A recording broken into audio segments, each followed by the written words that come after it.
नमस्कार, news point लेकर हाजिर हूं मैं राजीव। दोस्तों, भारतीय बाजार के लिए आज का दिन काला शुक्रवार यानी ब्लैक फ्राइडे साबित हुआ। शेयर मार्केट में लगातार 5 महीने से जारी गिरावट में करीब 96 लाख करोड़ का घाटा निवेशकों को हो चुका है, जबकि लोकसभा चुनाव के वक्त मोदी और शाह 4 जून के बाद शेयर बाजार के चढ़ने की बात कह रहे थे। राहुल गांधी ने इस पर शेयर बाजार का घोटाला आरोप जो है, बाजार में जो घोटाला हुआ है उसके आरोप भी बीजेपी पर लगाया था, लेकिन सत्ता के मद में चूर नरेंद्र मोदी इन आरोपों का उन पर कोई असर नहीं पड़ रहा है और वो इस पर चुप्पी साधे हुए हैं। मोदी ने हिंडनबर्ग मामले में भी तह तक जाने की कोई कोशिश नहीं की। आप याद कीजिए, कोई उस समय कोशिश न की न दिखाई, ऐसी कोशिश कर रहे हैं वो। सेबी प्रमुख माधवीपुरी बुच पर आरोप लगते रहे और मोदी खामोश रहे। अब माधवीपुरी बुच का कार्यकाल आज खत्म हो गया है और उनकी जगह वित्त सचिव तुहिन कांत पांडे मार्केट रेगुलेटर यानी भारतीय प्रतिभूति और विनिमय बोर्ड यानी सेबी के अगले अध्यक्ष के रूप में नियुक्त होंगे। मोदी की अध्यक्षता वाली कैबिनेट की नियुक्ति समिति ने पांडे के नाम को सेबी प्रमुख के रूप में मंजूरी दे दी है। आपको बता दूं कि पांडे को एयर इंडिया की रुकी पड़ी जो बिक्री है उसको पूरा करने का श्रेय दिया जाता है और वहीं डीपैम सचिव के रूप में अपने कार्यकाल के दौरान पांडे भारतीय जीवन बीमा यानी LIC के सार्वजनिक प्रवेश यानी पब्लिक लिस्टिंग में भी अहम भूमिका निभा चुके हैं। अब देखना होगा कि सेबी प्रमुख की जिम्मेदारी वो कितने अच्छे से निभाते हैं। एक बहुत ही इंपॉर्टेंट बात है यहाँ पर पांडे साहब के लिए। शेयर बाजार के साथ साथ आज सियासी जमीन पर भी काफी हलचल दिखी। एक तरफ राहुल गांधी ने आज मिशन केरल के लिए बैठक की और अगले साल होने वाले चुनाव की तैयारियों का आगाज किया। कल राहुल गांधी असम को लेकर ऐसी ही बैठक कर चुके हैं। वहीं आज बिहार में भी सियासत गर्म है, क्योंकि एक तरफ दिलीप जायसवाल ने सीएम के चेहरे पर कहा कि कौन बनेगा मुख्यमंत्री ये संसदीय दल तय करेगा, यानी बीजेपी ने फिर से नीतीश का पट्टा काटा है। और उधर नीतीश जब जीतन राम मांझी के दलित समागम पर किए गए शक्ति प्रदर्शन में शामिल हुए तो बाद में बीजेपी ने डैमेज कंट्रोल करने की कोशिश की और सम्राट चौधरी ने कहा कि सीएम तो नीतीश ही बने रहेंगे। यानी बिहार में नीतीश के नाम पर अभी एनडीए में उलझन बनी हुई है और इधर तेजस्वी यादव के मुख्यमंत्री बनने की संभावनाएं तेज हो गई हैं। सी वोटर्स के सर्वे में पता चला है कि 41% लोग तेजस्वी यादव को सीएम बनते देखना चाहते हैं। वहीं बिहार की 50% जनता इस बार बदलाव चाहती है। यह भी सामने आया है सी वोटर्स के सर्वे में। मोदी की नजर तो फिलहाल दिल्ली के बाद बिहार पर ही टिकी हुई है। आप सब देख रहे हैं, जान रहे हैं। उन्हें कोई फर्क नहीं पड़ता कि आम आदमी अपनी मेहनत की पूंजी को ऐसे बर्बाद होते देखकर कैसा महसूस करता होगा। आपको बता दूं कि आज सेंसेक्स में 1400 से ज्यादा अंकों की गिरावट आई, जिसमें निवेशकों के लगभग 8 लाख करोड़ रुपए डूब गए या निवेशकों को लगभग 8 लाख करोड़ रुपए का घाटा हुआ। वहीं निफ्टी में भी यानी नेशनल स्टॉक एक्सचेंज की जो निफ्टी है उसमें भी 400 से ज्यादा अंकों की गिरावट आई है। शेयर बाजार में इतने बड़े घाटे से देश में हाहाकार मचा हुआ है और बताया जा रहा है कि शेयर बाजार में यह गिरावट अमेरिकी राष्ट्रपति डोनाल्ड ट्रंप की टैरिफ की धमकियों और भारत की तीसरी तिमाही के जीडीपी के आंकड़े जो जारी हुए हैं उसकी संभावनाओं के बीच आई है। लेकिन ट्रंप की टैरिफ की धमकी को अभी महीने भर पहले जो ये धमकी आई थी उसके बाद बहुत कुछ देखने को मिल रहा है, जबकि शेयर मार्केट लगातार 5 महीनों में डूब रहा है। पिछले 5 महीने से शेयर बाजार में लगातार गिरावट देखी जा रही है। यानी इसके ऊपरी कारण जो भी हो, मगर अंदर कोई बड़ा खेल तो जरूर चल रहा है जिससे देश को डुबोने की तैयारी हो रही है। सवाल यह है कि क्या मोदी को इस तैयारी की कोई जानकारी है या वो जानते ही नहीं हैं कि देश में क्या हो रहा है। समाजवादी पार्टी के मुखिया अखिलेश यादव ने ट्विटर पर आज लिखा है और इसी मसले को, और उन्होंने साफ साफ यहां लिखा है कि शेयर बाजार की गिरावट सालों साल का रिकॉर्ड तोड़ रही है। इसका सबसे ज्यादा बुरा असर आम जनता और मध्य वर्ग पर पड़ा है। भाजपा की पक्षपाती आर्थिक नीतियों में जितनी गिरावट होगी उतनी ही गिरावट शेयर मार्केट में भी होगी और डॉलर के मुकाबले रुपए के मूल्य में भी गिरावट होगी। निवेशक कहे आज का नहीं चाहिए भाजपा। यानी आज का निवेशक जो है वो कहे आज का निवेशक कि नहीं चाहिए भाजपा। ये बात यहाँ कह रहे हैं अखिलेश यादव। अखिलेश यादव की ये बातें बहुत इस वक्त बहुत मौजू हैं और बहुत इंपॉर्टेंट भी है। वही कांग्रेस प्रवक्ता सुरेंद्र राजपूत ने भी वाजिब सवाल उठाए हैं। सुरेंद्र राजपूत ने क्या कुछ कहा है, आइए जरा सुन लेते हैं उनकी ही जुबानी। सुनिए। आज देश में हाहाकार मचा हुआ है। शेयर मार्केट पिछले बताते हैं 30 सालों में सबसे ज्यादा गिरा है। 30 लाख करोड़ से ज्यादा का लोग बता रहे हैं कि घाटा हुआ है। ये घाटा किससे हुआ है? ये घाटा आम आदमी को हुआ है। ये घाटा किसी बड़े उद्योगपति को नहीं, वो तो कल कवर कर लेंगे, लेकिन जो लोअर मध्यम वर्ग के लोग हैं उनको ये घाटा हुआ है। ये नल को हुआ है, नील को हुआ है, कोल को हुआ है, भील को हुआ है, गार्ड को हुआ है, महिलाओं को हुआ है। उन सारे लोगों को हुआ है जिनको राहुल गांधी जी पहले से चेता रहे थे। राहुल गांधी जी ने अपने इंटरव्यू में कहा था कि बगैर ज्यादा जाने हुए लोग इस शेयर मार्केट में जा रहे हैं, जो कि खतरनाक है। एक हद दर्जे से वोलेटिलिटी इसमें चल रही है और दूसरी तरफ सत्ता पक्ष के लोग शेयर मार्केट के पक्ष में बात कर रहे थे, वो चाहे सत्ता के शीर्ष धारी नेतृत्व करता लोग। अब ये जो घाटा हुआ, इसका जिम्मेवार कौन रहेगा? कौन इसको कवर करेगा? कौन इसको पूरा करेगा? ये देखने की बात है। और इसके बाद इससे भी ज्यादा खतरनाक चीज ये है कि एक देश में एक बड़े वर्ग को जुआरी बनाया जा रहा है। एक बड़ा वर्ग नशे की गिरफ्त में आ रहा है, और नशा भी कैसा? सट्टे की ऐप का नशा भी कैसा? बाकी नशों जैसा। बेरोजगार लोगों के हाथ में जो है ये इस तरीके की एप्स दी जा रही हैं जिससे वो हद दर्जे के जुआरी बन रहे हैं। शेयर मार्केट भी डूब रहा है, उसमें हमारा युवा का पैसा डूब रहा है। जुए में भी, यानी जिन एप्स हैं उनमें भी पैसा डूब रहा है, और नशे की गिरफ्त में तो हो ही रहा है। सारी चीजें सिर्फ इसलिए हो रही कि वर्तमान सरकार रोजगार देने में सक्षम नहीं है। सरकार जो है मूल रूप से विषयांतर करने का काम कर रही है। मेरी वर्तमान सरकार से अभी भी अपील है कि देश के युवाओं के भविष्य को बर्बाद मत कीजिए। लोगों को पूरी जानकारी दीजिए, पूरी पारदर्शिता की जानकारी दीजिए। ये देश हम युवाओं के वजह से बना है, किसी अडानी या किसी अंबानी के लिए नहीं बना है। दो लोग इस देश को नहीं चलाएंगे। संसाधनों पर सबका हक दीजिए। देश के युवा को नशे से और जुए से बचाइए। तो किस तरह देश को डुबो रहे हैं नरेंद्र मोदी, आज इसी पर चर्चा करेंगे। अभी सुन रहे थे आप सुरेंद्र राजपूत को, इससे पहले आपने अखिलेश यादव को भी सुन लिया। और देश डूब रहा है, लेकिन क्या नरेंद्र मोदी इस देश को डुबा रहे हैं? दूसरी तरफ महत्वपूर्ण बात कि नीतीश के नाम पर एनडीए में आखिर उलझन क्यों बढ़ गई है? और आज पटना में जीतन राम मांझी जो दलित समागम किए पटना के गांधी मैदान में, उसमें नीतीश बाबू के पहुंचने के बाद से आखिर भाजपा क्यों घबरा गई? सारे सवाल, इन सवालों का जवाब आज ढूंढने की कोशिश करते हैं। पिछले 5-6 महीने में भारत में 96 लाख करोड़ रुपए डूब गए बाजार में, और नरेंद्र मोदी कर क्या रहे हैं? क्या देश को डुबो रहे हैं? चलिए सवाल को ढूंढने की कोशिश करते हैं। हमारे साथ कुछ वरिष्ठ साथी जुड़े हुए हैं, उन सबसे आपका परिचय करवाता हूं। इस वक्त 3 वरिष्ठ साथी जुड़े हुए हैं हमारे साथ। अमलेंदु उपाध्याय जी हैं, सुनील शुक्ला जी हैं और डॉक्टर राकेश पाठक जी हैं। आप तीनों का स्वागत है, इस्तकबाल है। स्वागत इस्तकबाल आप तमाम दोस्त साथी शुभचिंतक आप सबका, जो अब तक जुड़ चुके हैं उनका भी, और जो जुड़ने वाले हैं उनका भी। डॉक्टर राकेश पाठक जी, आपका भी कुछ डूब गया क्या?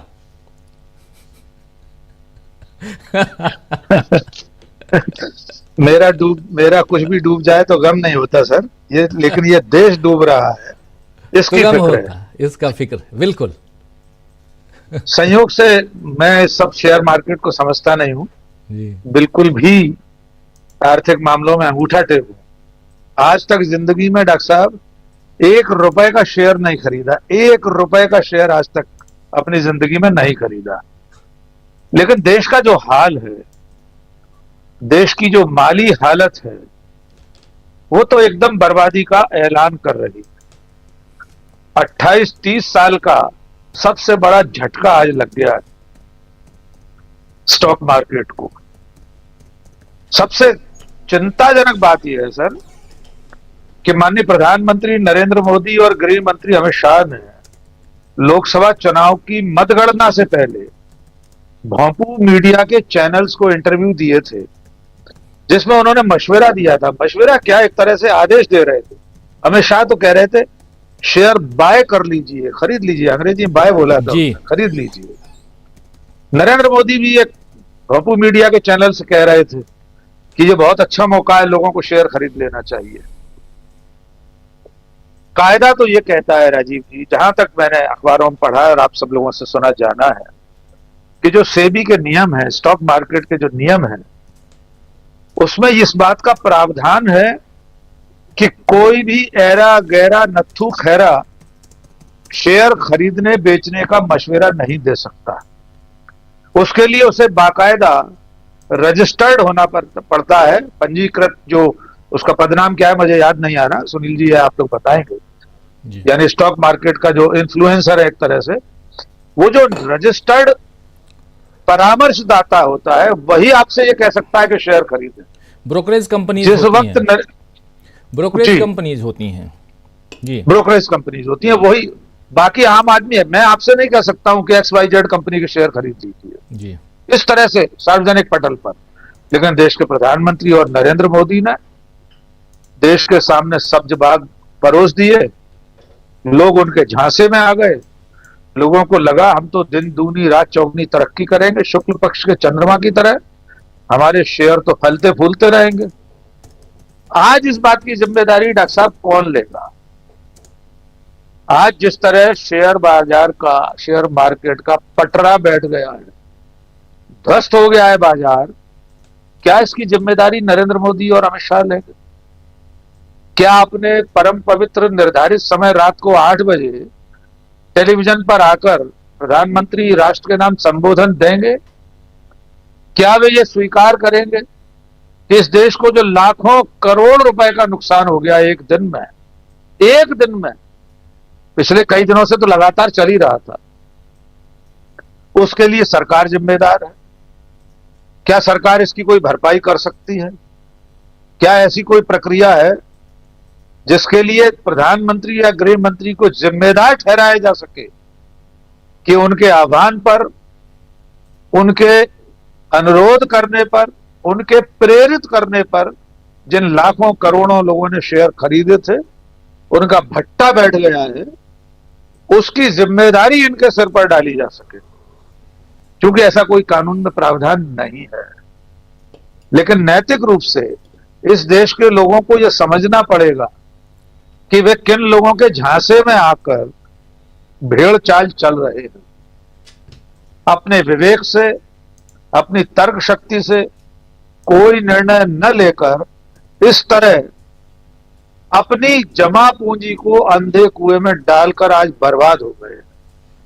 और देखिए आम निवेशक बर्बाद हुआ होगा, जो बड़े बड़े कारोबारी हैं, बड़े बड़े धन्ना सेठ हैं, अडानी अंबानी, इन्हें कुछ फर्क पड़ने वाला नहीं है। सरकार इसे उठाने के लिए क्या क्या कर सकती है हम नहीं जानते। सरकार चलो अपने LIC से कह सकती है कि खरीदो, किसी तरह बाजार को उठाओ जी। जैसे हमारे विदेशी मुद्रा भंडार को बचाए रखने के लिए, बनाए रखने के लिए कैसी कैसी कवायदें चल रही हैं।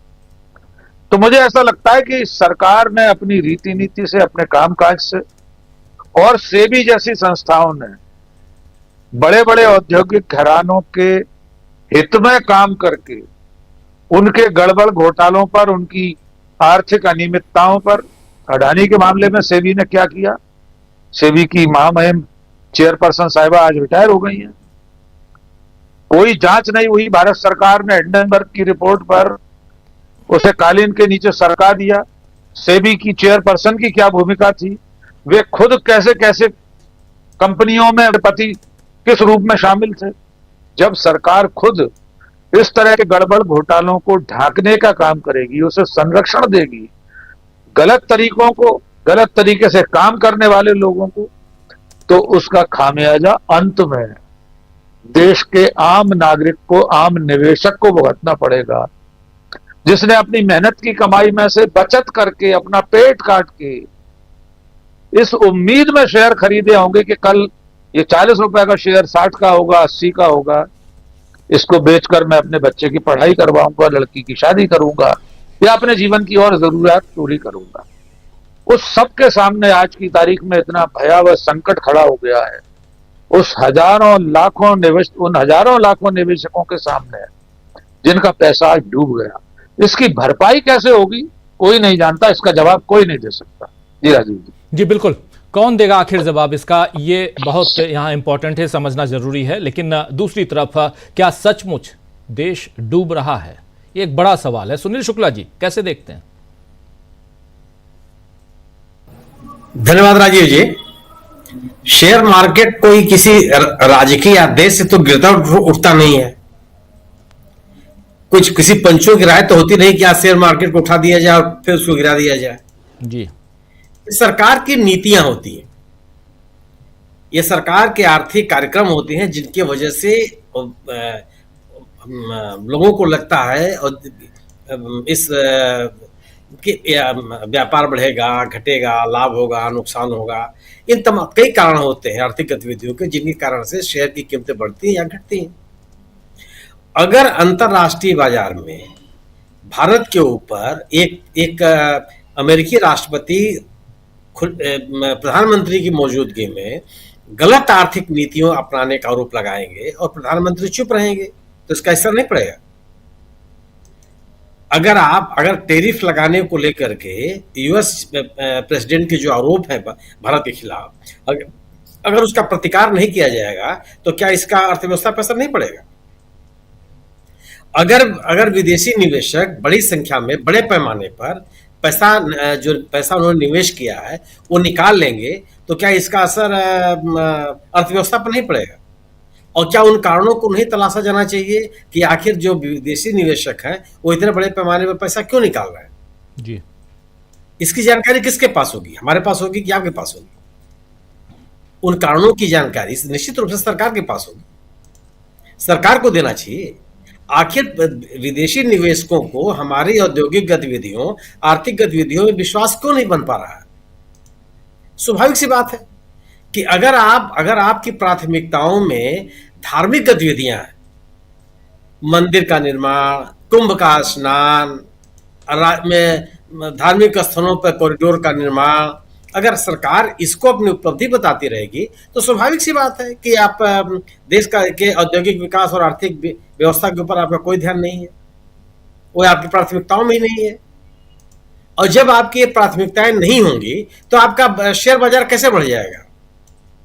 अगर आपका श्रम उत्पादन का रेशियो उचित नहीं होगा, औद्योगिक उत्पादन की रफ्तार तेज नहीं होगी, कृषि में निवेश बेहतर नहीं होगा, कृषकों में उत्साह अच्छा नहीं होगा, लोगों की क्रय शक्ति नहीं बढ़ेगी, तो फिर आपका शेयर मार्केट कैसे यथावत रह सकता है?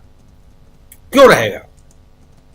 और अगर आप में आपके नागरिकों में क्रय शक्ति बेहतर नहीं होगी तो विदेशी निवेशक पैसा क्यों लगाएगा? सवाल इस बात का है। और अगर आप इन चीजों को बेहतर करने के लिए कोई तैयारी नहीं कर रहे हैं तो स्वाभाविक सी बात है कि अर्थव्यवस्था पर असर पड़ेगा, निवेशकों का नुकसान होगा। स्वाभाविक सी बात है कि पूंजीपतियों का नुकसान नहीं होता। जो विदेशी निवेशक आज हमारे हिंदुस्तान में पैसा निवेश किए हुए हैं, कल वो चीन में, वियतनाम में और अन्य इंग्लैंड में, जर्मनी में जो विदेशी वहां जाके निवेश करेंगे जहां उनको पैसा बेहतर रिटर्न है। आप क्या क्यों करेंगे? क्योंकि उनके पास तो पूरी दुनिया खुली हुई है। आप निवेशकों को अपनी तरफ अगर आप आकर्षित करना चाहते हैं तो आपको एक बेहतर वातावरण देना पड़ेगा, लोगों को यह आश्वासन देना पड़ेगा कि आपकी औद्योगिक नीतियों में स्थायित्व है।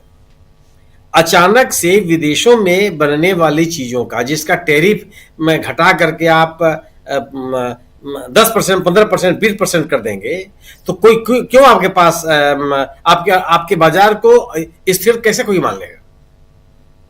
ये तो एक बहुत अस्थिर तरीका हुआ। और जब आप विदेशी उत्पादों की टैरिफ को कम करेंगे तो आप अपने घरेलू बाजार को बनाए कैसे रख सकते हैं? कैसे संभव है?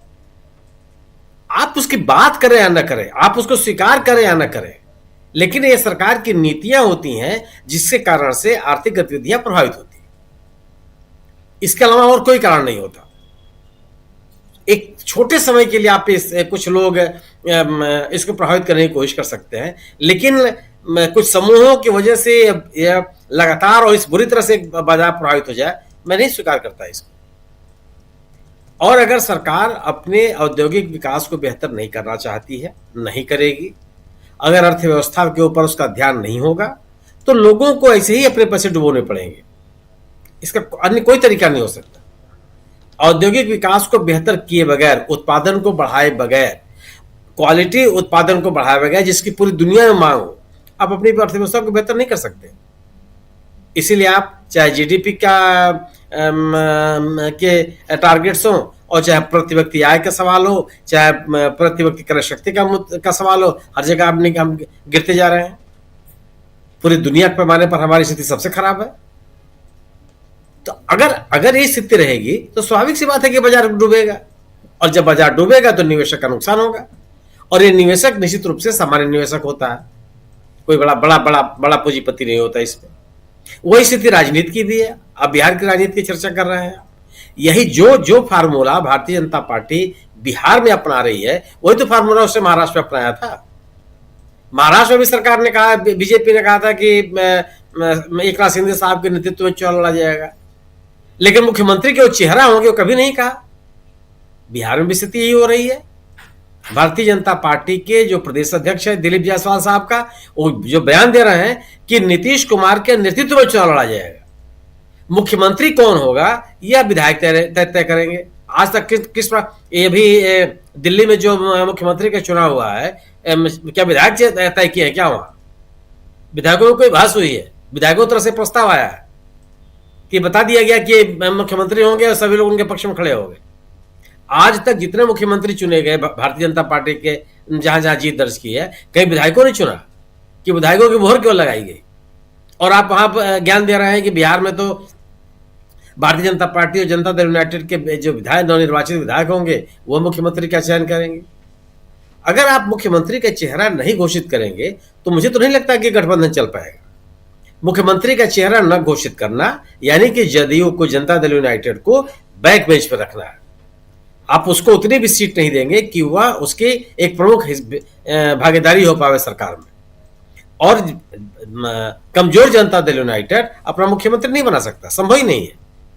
और भारतीय जनता पार्टी अपने इस मंतव्य को कभी कुछ छिपा भी नहीं रही है। वो कह चुकी है कि हमको अपना मुख्यमंत्री बनाना है। भारतीय जनता पार्टी का मुख्यमंत्री हो या भारतीय जनता पार्टी इस मंतव्य के साथ चल रही है। लगातार उनके नेता बयान दे रहे हैं। अमित शाह साहब बोल चुके हैं, विजय कुमार सिन्हा साहब बोल चुके हैं, दिलीप जायसवाल साहब बोल चुके हैं, प्रत्येक नेता बोल चुका है इसको। अभी तो देखना केवल भारतीय जनता दल यूनाइटेड को है कि वह इस राजनीतिक स्थिति को स्वीकार करती है या नहीं करती है। अगर जो अभी ताजा सर्वेक्षण सी वोटर का आया है, उसमें अगर नीतीश कुमार जी की लोकप्रियता घटी है तो यह अनायास थोड़े है। अगर आप दबाव की नीतीश कुमार एक निर्णय के लिए जाने जाते रहे, आप उनके निर्णय से सहमत हो असहमत हो अलग का सवाल है, लेकिन निर्णय लेने की क्षमता उनके पास रही है। लेकिन हाल के वर्षों में, हाल के महीनों में, हाल के दिनों में नीतीश कुमार के ऊपर आरोप लगा कि वो निर्णय नहीं ले पा रहे। उनको अपनी जिन सामाजिक सशक्तिकरण की राजनीति के लिए जाने जाते रहे उसको चलाना चाहते हैं, या जो हिंदुत्व की राजनीति बीजेपी है उसके साथ खड़े होना चाहते हैं। क्यों कि जब गिरिराज सिंह ने अपनी यात्रा निकाली, उन्होंने कुछ नहीं कहा, न तो रोकने का प्रयास किया, न उससे कोई खिलाफ बयान दिए, न कोई उन्होंने बात कही। जिन विवादास्पद मुद्दों पर पूरा का पूरा विपक्ष भारतीय जनता पार्टी के खिलाफ था, उन मुद्दों पर भी साफ तौर पर नीतीश कुमार जी ने कोई बात नहीं कही। तो एक ऐसे दौर से गुजर रही है बिहार की राजनीति जिसमें नीतीश कुमार जी को निर्णय लेना है कि वह किस राजनीति के साथ जाना चाहते हैं। और अगर वह हिंदुत्व की राजनीति के साथ जाना चाहते हैं तो उनके लोकप्रियता में गिरावट आएगी, क्योंकि हिंदुत्व के नेता कभी नहीं माने गए। वह जिन कारणों से अति दलित में लोकप्रिय हैं, अति पिछड़ों में लोकप्रिय हैं, या महिलाओं में लोकप्रिय हैं, उसमें हिंदुत्व का एजेंडा नहीं है। इन समूहों को सशक्त करने, इनको उचित प्रतिनिधित्व देने, इनकी आर्थिक स्थिति बेहतर करने, इनके लिए बेहतर रोजगार के अवसर सृजित करने के लिए वो जाने जाते रहे, इसलिए उनकी लोकप्रियता रही है। हिंदुत्व किनारे में आप इन्हें इस राजनीति पे आप नहीं चल सकते हैं। जातीय जनगणना का निर्णय भले नीतीश कुमार जी ले लें, उसको आगे बढ़ाने के लिए की अनुमति भारतीय जनता पार्टी नहीं देगी। तो आप जातीय जनगणना की राजनीति करना चाहते हैं या हिंदुत्व की राजनीति करना चाहते हैं, आपको तय करना पड़ेगा। आज हिंदुत्व की राजनीति के साथ आप खड़े दिखाई पड़ रहे हैं, बिहार की जनता के बीच में आपकी लोकप्रियता घटेगी, इस एकदम स्वाभाविक सी बात है। और आप जो सदस्य संख्या दिखाई गई, जीतने वाले की संभावना दिखाई गई है, वो भी घटती चली जाएगी और तेजस्वी को निश्चित रूप से इसकी लोकप्रियता का लाभ मिलेगा। तो आर्थिक मुद्दों पर भी और राजनीतिक मुद्दों पर भी सरकार के सामने बड़े सवाल है। यह सरकार गवर्नेंस की बात ही नहीं करती। अगर ये गवर्नेंस की बात करती तो किसानों को इतना लंबा आंदोलन नहीं करना पड़ता, एक किसान नेता को इतने दिनों तक अनशन नहीं करना पड़ता। लेकिन कोई स्वाभाविक सी बात नहीं, ये वही सरकार है जिसने 1 साल तक किसानों को आंदोलन करने के लिए मजबूर किया। तो ये गिरती हुई अर्थव्यवस्था के कारण से जितने भी विकास के मानक है सबके ऊपर असर पड़ेगा। जी बिल्कुल बिल्कुल, आप सही कह रहे हैं। हमारे साथ अनिल सिन्हा जी भी जुड़ गए हैं। अनिल जी, आपका स्वागत करता हूं। इधर अमलेंदु जी भी। अमलेंदु जी, पहले आपके पास आता हूं। अमलेंदु जी, कैसे देखते हैं शेयर बाजार से लेकर उधर पटना तक हलचल तेज है। शेयर बाजार में तो पिछले 6 महीने में हाहाकार मचा हुआ है और आज तो बिल्कुल 1400 पॉइंट 1400 पॉइंट से ऊपर बाजार गिरकर बंद हुआ है। और ये लगातार, ये पूरा सप्ताह आप देख लीजिए, आज भी 8 लाख करोड़ रुपए आज के आज डूब गए। निवेशकों के 96 लाख करोड़ रुपए डूब चुके हैं। आखिर चल क्या रहा है? और उधर नीतीश बाबू जैसे पहुंचते हैं जीतन राम मांझी के कार्यक्रम में, वैसे हाहाकार मच जाता है बीजेपी में। क्या कहेंगे? राजीव जी, एक तो 70 सालों में पहली बार है कि शेयर बाजार इतना गिरा है। 70 सालों में पहली बार इसलिए कह रहा हूं कि ये बड़ा प्रिय जुमला है हमारे महामानव का, 70 साल में पहली बार। तो 70 सालों में ये पहली बार जो है शेयर बाजार इतना नीचे गिरा है, तो इसके लिए महामानव बधाई के पात्र हो सकते हैं। राजीव जी, जो पिछले 5 महीनों से चल रहा है शेयर बाजार में, और उससे पहले जिस तरीके से प्रधानमंत्री ने चुनाव से पहले और अमित शाह जी ने चुनाव से पहले बड़ी तारीफें की शेयर की, शेयर खरीद लीजिए, और उसके बाद फिर राहुल गांधी ने जो आरोप लगाया था अपनी पहली प्रेस कॉन्फ्रेंस में ही एग्जिट पोल आने के बाद कि भाई ये बड़ा घपला हुआ है और इसमें हेरा फेरी बहुत जबरदस्त हुई है, और जो एग्जिट पोल आए थे ये शेयर बाजार की मैनिपुलेशन करने के लिए आए थे। और राजीव जी, वो बात देखने में आई कि किस तरीके से आंध्र प्रदेश के मुख्यमंत्री की पत्नी जो है, उनकी कंपनी एक ही दिन में जो है उनको लगभग 650 करोड़ रुपया उन्होंने कमा लिए। तो ये समझा जा सकता है कि कुछ ना कुछ तो मामला इसके पीछे रहा होगा। दूसरी बात राजीव जी, जिस तरह प्रधानमंत्री कह रहे थे कि शेयर खरीद लो, उससे पहले राहुल गांधी का एक वीडियो आया था जिसमें वो रघुराम राजन के साथ बातचीत कर रहे हैं, और रघुराम राजन के साथ बातचीत में वो शेयर बाजार को लेकर सचेत कर रहे हैं, बता रहे हैं कि वो एक सिक्योरिटी गार्ड है पार्लियामेंट में, वो कह रहा है कि उसने शेयर खरीदे हैं और अडानी के शेयर खरीदे हैं, और कह रहे हैं कि भाई इस बेचारे को मालूम नहीं है कि ये शेयर डूब सकते हैं। तो यानी जो जिस व्यक्ति को जरा भी जानकारी है शेयर बाजार की, वो कह रहा है कि शेयर बाजार में पैसा डूब सकता है, लेकिन जो महामानव जो है, जिसको सर्वज्ञानी है, जो विश्वगुरु है, वो बता रहा है कि शेयर खरीद लो। तो क्या ये जानबूझकर राजीव जी किया गया है? दूसरा एक जो मामला है राजीव जी की माधवीपुरी बुच का इस शेयर बाजार से क्या रिश्ता है, इस पर भी अब जांच होनी चाहिए। विपक्ष को भी इस पर जो है थोड़ा होमवर्क करना चाहिए कि आखिर माधवीपुरी बुच का मामला जो है वो शेयर बाजार की इस गिरावट से उसका क्या ताल्लुक है। दूसरा जो नए आए हैं राजीव जी, तुहिनकांत पांडे जी, सेबी के चीफ, वो तो पहले ही मोदी जी के देश बेचो अभियान के ब्रांड एम्बेसडर रहे हैं। एयर इंडिया को बेचने का जिम्मा उनके ऊपर रहा है, LIC के विनिवेश का जिम्मा उनके ऊपर रहा, तमाम जो कंपनियां बेचने का काम रहा है उसको बहुत ईमानदारी के साथ उन्होंने किया है मोदी जी का। तो अब सेबी में लाए गए हैं, तो अब देखना ये कि क्या उसी ईमानदारी के साथ सेबी में काम करते हैं तुहिनकांत पांडे जी, क्या करते हैं ये तो आने वाला समय बताएगा। लेकिन राजीव जी, अब लगता है कि शेयर बाजार पे भी जो लोगों को काफी निगाह रखनी पड़ेगी कि यहाँ से आखिर ये पैसा राजीव जी, ठीक है निवेशकों का तो डूब रहा है, लेकिन इससे फायदा किसको हो रहा है? जब किसी का डूब रहा है तो किसी को फायदा भी हो रहा होगा। तो ये मालूम करना चाहिए कि निवेशकों के तो 7.5 लाख करोड़ डूब गए, लेकिन इसका फायदा किसको हुआ? किसी ना किसी को तो फायदा हुआ। तो जिनको फायदा हो रहा है आखिर वो कौन लोग हैं? दूसरा राजीव जी की जिस तरीके से विदेशी निवेशक पैसा निकाल रहे हैं, आखिर विदेशी निवेशक पैसा निकाल क्यों रहे हैं? आखिर वो ऐसी कौन सी परिस्थितियां पैदा हुई कि विदेशी निवेशक जो है वो भारत से पैसा निकालने लगे, और डॉलर भी जो है वो चढ़ता चला जा रहा है, रुपया डूबता चला जा रहा है। आखिर इसके पीछे कुछ ना कुछ तो कारण होंगे। जाहिर सी बात है कि सरकार की कुछ ऐसी आर्थिक नीतियां हैं जिनकी वजह से अर्थव्यवस्था जो है वो संकट में दिखाई पड़ रही है, शेयर बाजार भी संकट में दिखाई पड़ रहा है और एक तरह से देखा जाए रुपया भी संकट में दिखाई पड़ रहा है। तो जाहिर सी बात है कि या तो जैसा कि डॉक्टर सुब्रमण्यम स्वामी कहते हैं कि प्रधानमंत्री को, वित्त मंत्री को अर्थव्यवस्था की समझ नहीं है, मुझे लगता है राजीव जी सुब्रमण्यम स्वामी जी को यह समझ नहीं है कि प्रधानमंत्री, वित्त मंत्री को अर्थव्यवस्था की अच्छी खासी समझ है। अगर अच्छी खासी समझ ना होती तो ये शेयर बाजार और मार्केट और अर्थव्यवस्था इस तरीके से डूब नहीं रहे होते। ये कोई सोचा समझा व्यक्ति जो है, जिसको बहुत ज्यादा ज्ञान हो अर्थव्यवस्था का, वही डुबो सकता है इस तरीके से अर्थव्यवस्था, और डुबोई जा रही है और अर्थव्यवस्था डुबोई जा रही है, देश की अर्थव्यवस्था डूब रही है, लेकिन प्रधानमंत्री के कुछ मित्रों की अर्थव्यवस्था जो है वो बूम कर रही है। ये साफ देखने में आ रहा है राजीव जी। अब राजीव जी जो जी प्लीज प्लीज अपनी बात पर। बिहार का जो मसला है, जो सर्वे आया है, हालांकि सर्वे में तेजस्वी यादव को दिखाया गया है कि 41% के साथ वो आगे चल रहे हैं, नीतीश कुमार 18% पे हैं और नीतीश कुमार से थोड़ा ही पीछे प्रशांत किशोर 15% पे हैं। अब ये 15% का क्या खेल है, इसको भी थोड़ा देखना पड़ेगा, लेकिन फिलहाल जो सर्वे बताता है राजीव जी, वो ये बताता है कि नीतीश कुमार 18 और 15 को मिला भी दिया जाए तब भी बहुत आगे चल रहे हैं। यानी सब मिला दिया जाए तब भी तेजस्वी यादव 41% यानी लगभग आधे के आसपास हैं। इसका मतलब कि तेजस्वी यादव का करिश्मा बोल रहा है और जाहिर सी बात है कि हो सकता है कि जिस एजेंसी का ये है उसको लेकर तमाम बातें होती रहती हैं, लेकिन तमाम बातें करने के बावजूद ये दिखाना मजबूरी हो गई कि जो जनता के मन में चल रहा है तेजस्वी यादव को लेकर, वो बताना इस सर्वे की मजबूरी हो गई। तो कोई भलमन का हाथ में ये सर्वे नहीं लाया गया है कि तेजस्वी यादव को जो हो रहा है, यानी जो है इसके पीछे जो खेल करने की कोशिश की गई है तो खेल भी किया गया है, लेकिन चूंकि मजबूरी है कि तेजस्वी यादव बढ़ रहे हैं और जनता में मकबूलियत बढ़ रही है तो उसको बताना मजबूरी है, तो मजबूरी में जो है वो तेजस्वी यादव का ग्राफ बताया गया है।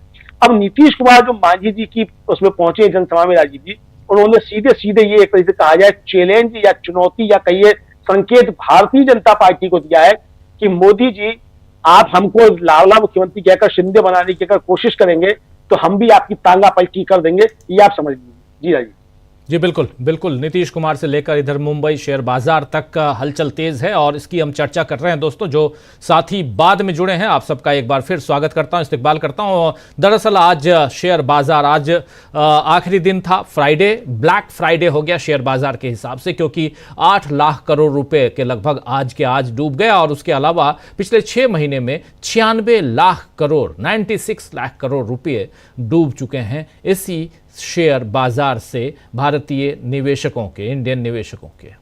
आखिर इतना पैसा डुबाकर ये देश आखिर कैसे आगे बढ़ेगा? और कुछ लोग हैं जिनके पैसे डूबते नहीं बल्कि आगे बढ़ते हैं, उतराते हैं, आप अच्छी तरह से जानते हैं। तो यहाँ एक बहुत ही महत्वपूर्ण बात जिस पर हम चर्चा कर रहे हैं। दूसरी तरफ उधर पटना की बात करें तो लगातार आप देख रहे हैं कि वहाँ की सियासी हलचल बिहार के हिसाब से ही और उसके इर्द गिर्द ही चल रही है। ज़रा आना चाहता हूँ अनिल जी आपके पास, उधर महाराष्ट्र से लेकर यहाँ तक क्या कहेंगे आप, पटना तक? पटना का जहाँ तक मामला है, देखिए क्या है कि एक तो ये जो सी वोटर वगैरह या जो भी है, मैं इनके मतलब इनके आकलन और इनके सर्वे के बारे में अब मुझको लग रहा है कि हम लोग थोड़ा सा फॉर्मेट भी अपना भी जर्नलिज्म का बदलें। हम लोगों को डिमांड करना चाहिए कि ये सर्वे का पैसा कहाँ से आता है, ये चैनल कौन चला रहा है, चैनल के जो स्वनामधन्य पत्रकार हैं उनकी संपत्ति का क्या कितना है उनके पास, सोशल ऑडिट होना चाहिए। ये कोई मैं सरकारी नहीं कह रहा हूँ। और दूसरा ये भी होना चाहिए, करना चाहिए कि ये जो क्या कहते हैं कॉन्फ्लिक्ट ऑफ इंटरेस्ट तो नहीं है, किसी का बेटा तो कहीं काम नहीं कर रहा है सरकार में, या किसी का पति तो कहीं पद स्थापित नहीं है, या जो है सो कोई पत्नी किसी का कहीं कुछ फायदा उठा रही है, ये सब भी अब जरूरी है। मीडिया का सोशल ऑडिट होना चाहिए। ये जो सी वोटर ने किया है प्रशांत किशोर को 15% किस आधार पर किया है? मेरी जहां तक समझ है कि प्रशांत किशोर को वो विड्रॉ कर रहे हैं, बीजेपी विड्रॉ करेगी, उनको वहां से हटाएगी, क्योंकि वो जो है उनका वोट खाएंगे, क्या कहते हैं अपर कास्ट का ही वोट खाने वाला है, तो इसीलिए वो आगे कंटिन्यू नहीं करने वाला है बिहार की पॉलिटिक्स में। दूसरा ये है कि तेजस्वी यादव को बढ़ा रहे हैं इसीलिए, और नीतीश को घटा रहे हैं कि नीतीश जो है डिमांड करना बंद कर दें ज्यादा सीट का, या जेडीयू की बार्गेनिंग पावर कम करना है। और वो जो है तो उनको भी ऐसा नहीं बता रहे हैं कि स्वीप, उनको कुछ ज्यादा परसेंटेज दिखा रहे हैं। इसका मतलब ये है कि सी वोटर वो या जो भी है, सी वोटर का नाम नहीं लेना चाहिए मुझको, लेकिन ये कायदे के मतलब नैतिकता के खिलाफ है, क्यों हम उनका नाम लें। लेकिन जब चर्चा है तो हो ही जाए। तो वो सब सारे लोग जो है ये वही वाला खेल कर रहे हैं। अंत में आएगा मोदी जी टाइप का ये सिचुएशन पैदा करना है। अभी फाइट दिखाएंगे कि बीजेपी वर्सेस क्या कहते हैं तेजस्वी है, बाकी लोग इनसिग्निफिकेंट है। ये जो 1-to-1 की फाइट का एक फार्मूला उन्होंने, जिसका फायदा उनको ये इस तरह के प्रचार का नुकसान हुआ कांग्रेस को दिल्ली में कि इनके वर्सेस इनके दिखाते रहे और उससे बाकी जो जो ये है किरदार है दूसरे ये में प्लेयर्स हैं इलेक्शंस के, वो बाहर हो गए। और अभी लेकिन बिहार का एक और चीज आप समझ लीजिए, अभी परेशानी सबसे जो ज्यादा है बीजेपी के पास, एक तो उसके पास कोई लीडर नहीं है, दूसरा है क्या कि निशांत कुमार को लाएंगे पॉलिटिक्स में, अब ये करीब करीब तय हो गया है। अब वो निशांत के आने से जो उसका वो क्या कहते हैं बहुत चालाकी से सारा कुछ क्या कहते हैं ये कर पाएंगे और इनसे डील कर लेंगे, ये सवाल नहीं है। सवाल है कि जेडीयू का वोट बैंक और जेडीयू यूनाइटेड हो जाएगी, उनका वर्कर्स को लगेगा कि अब जेडीयू का फ्यूचर है। और ये जब उनको लगने लगेगा तो स्थिति बदल जाती है, क्योंकि जेडीयू जैसे ही मजबूत होती है बीजेपी कमजोर होती है, क्योंकि वो जो है दोनों उसी वोट बैंक पर हैं। वो चाह रहे थे कि जेडीयू को खत्म करके उसका वोट बैंक हथिया ले, अब वो बीजेपी के लिए वो सपना बन जाएगा। और जो जेडीयू में बहुत सारे सीनियर लीडर्स हैं, जो ये सब जो आप कहते हैं लेन देन जो होगी सीटों की, जो उस पर जो सौदेबाजी होगी उसके लिए सक्षम है, वो सब बहुत पुराने लोग हैं। तो वो काम निशांत के आने से एक स्टेबिलिटी आ जाएगी और एक यंग फेस आ जाएगा। अब अभी मीडिया शुरू कर दिया, उनको तो अध्यात्म में रुचि है, तो हरे राम हरे कृष्ण बजाते हैं। अरे ये अध्यात्म को लेकर के पूरा कुंभ पर जो है सो योगी आदित्यनाथ चीफ मिनिस्टर बना हुआ है, मोदी प्रधानमंत्री बना हुआ है, और निशांत कुमार अध्यात्म अगर कर रहा है तो उसमें तुमको क्या परेशानी है भाई? मतलब अध्यात्म अछूत उसके बारे में कह रहे को स्टोरी देखिए। हम लोग जो है खबर न मत देखिए, खबर लिखने वाले के बारे में देखिए। खबर कहता है ना कि हम पता जान लेते हैं टाइप का सिचुएशन। अब ये जरा पूछिए, ये जो है अध्यात्म पर ये जो भगवाधारी अपने को पीठाधीश्वर कम चीफ मिनिस्टर है वो, और वो जो है सो क्या कहते हैं वो उसमें कोई बुराई नहीं है। और क्या कहते हैं किस तरह के भाषण करता है क्या कहते वहाँ क्या विधानसभा में, वो आप देख चुके हैं। और उसके बाद वो बुराई नहीं है। लेकिन निशांत अगर हरे कृष्ण हरे रामा बजा रहा है तो वो जो है उसको कह रहा है क्या कि उनको कोई रुचि नहीं राजनीति। अरे यही राजनीति चल रही है देश में अध्यात्म की, और ये इसके आधार पर तो तुम बता रहे हो क्या कि यही यूएसपी है। मतलब अभी तो किसी में देखा कि वो कैसे बन सकते हैं। मतलब एक बहुत बड़े कॉलमिस्ट ने लिख डाला है, वो भी अल्टरनेटिव मीडिया में, कि सक्सेशन में नंबर 2 में आ गए हैं क्या कहते हैं योगी आदित्यनाथ आफ्टर महाकुंभ। अभी पूरा लेख नहीं पढ़ा मैंने, हेडिंग ही पढ़ा है। तो आप बताइए कि ये क्या चालू है? ये चालू है कि मीडिया, ये सर्वे एजेंसीज और ये सब मिल करके जो है बिहार में माहौल बनाना चाहता है। मैं आपको, मेरी जहां तक समझ है, बिहार में बीजेपी बहुत ही खराब स्थिति में है और एंटी इनकम्बेंसी को लेकर के जेडीयू नीतीश जरूर खराब स्थिति में है। लेकिन जैसे ही उनका वोट बैंक, अभी भी मैं कहूंगा आपको कि उनका वोट बैंक में बहुत कुछ ये नहीं हुआ है, छेद नहीं कर पाई है बीजेपी। और अगर मान लिया अगर वो हट जाते सीन से तो वो बीजेपी लूट लेती, वो उसका आधा मतलब जेडीयू का जो वोट बैंक था वो आरजेडी कांग्रेस और सबको बंट जाता, बीजेपी उसका बड़ा शेयर ले लेती। लेकिन निशांत के आने के बाद जेडीयू सरवाइव करेगी। बिहार में बाइपोलर जो कराने का उनका इरादा है बीजेपी का, वो नहीं हो पाएगा।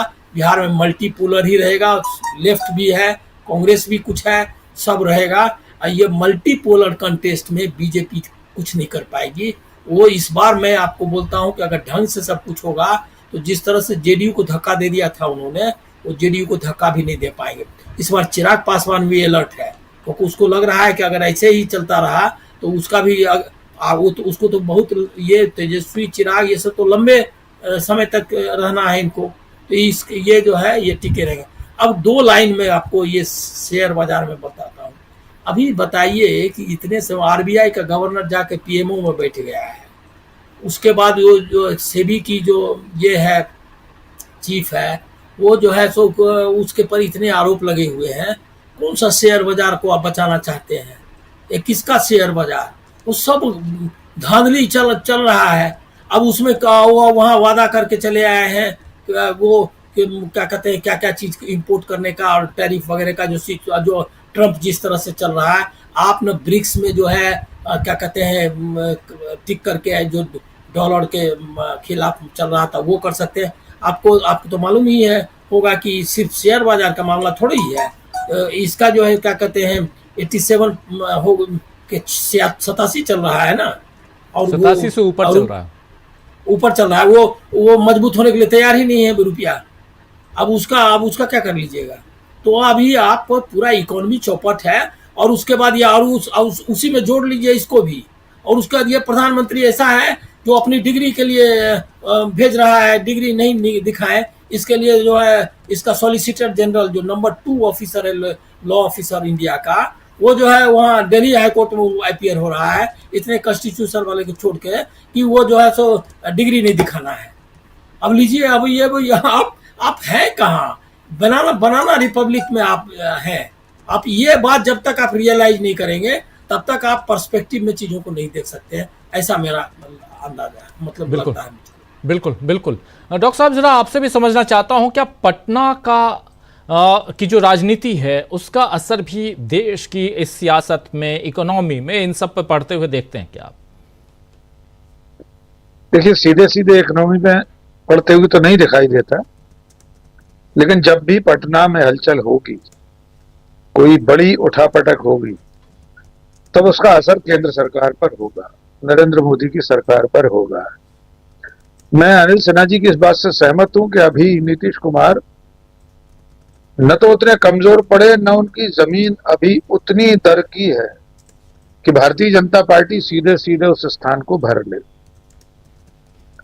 भारतीय जनता पार्टी लगातार जो कोशिशें कर रही है, वे कोशिशें हैं तो इसी दिशा में कि किसी तरह नीतीश कुमार को हताश किया जाए, उन्हें हाशिए पर पहुंचाया जाए।